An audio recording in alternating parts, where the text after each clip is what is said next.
didžiojo sprogimo visata buvo užpildyta dujų debesimis. Kai kuriuose vietose dujos buvo pakankamai tankios naujoms žvaigždėms atsirasti.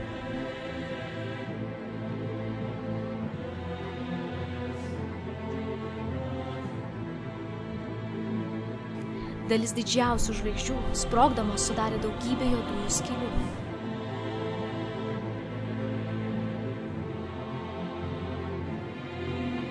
Gravitacijos dėka jos jungiasi tarpusavyje, kurdamos vis didesnes ir didesnes juodasias skyles. Kiekviena juodoji skylė augo, traukdama į save vis daugiau dujų, tarp jų ir naujasias žvaigždes.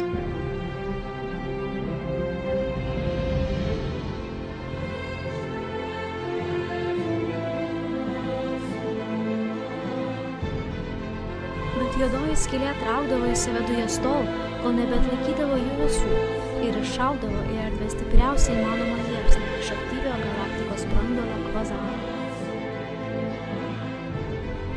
Juodosios skylės traukė į save dujas, kvazarai stumė. Su laiku išstumus visas dujas nustoja gimti naujos žvaigždės. Galaktika nebeauga ir nurimsta.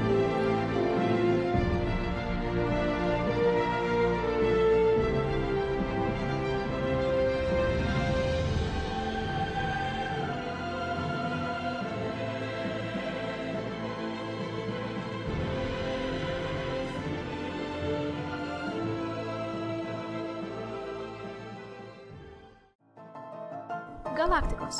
Išvertus iš graikų kalbos – pieniškas. Toks pavadinimas kilo dėl daugybės žvaigždžių panašių į pieno lašus. Na, o lietuviai senovėje jį dar vadino pėlių keliu. Galaktikos vaizdas iš šono primena didžiulį iškilą į lęšį pilnais pakraščiais. Galaktikos centre yra jo branduolys – didžiulis, tankus žvaigždžių telkinys.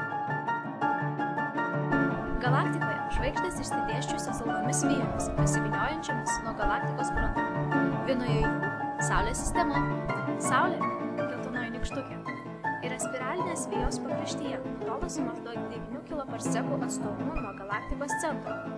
Apie galaktikos centrą jie apsisuka vieną kartą per 230 milijonų metų. Jie skirstomi į padžipuosius, kurie yra mažai koncentruoti, išsidėstę galaktikos diske ir turintys mažą gyvavimo trukmę, bei kamuolinius, kurie yra centruoti ir daugiausia jų yra galaktikos centre. O tarp žvaigždžių – atomų, jonų, elektronų, molekulių dujos bei dulkės, retesnės vainikinės dujos ir tankesnės dujų debesis. Tarp žvaigždinėse dujose randame vandenilio, helio, anglies, geležies, deguonies, magnio, sieros ir kitų atomų.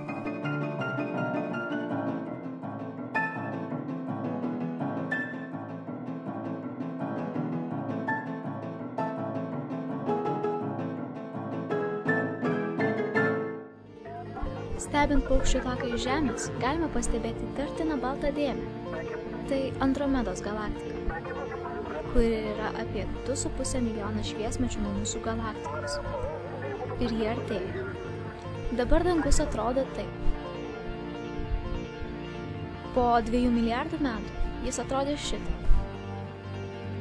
O po 4 milijardų metų Andromeda ir paukščių takas susikirs, kol galiausiai susijungs vieną galaktiką.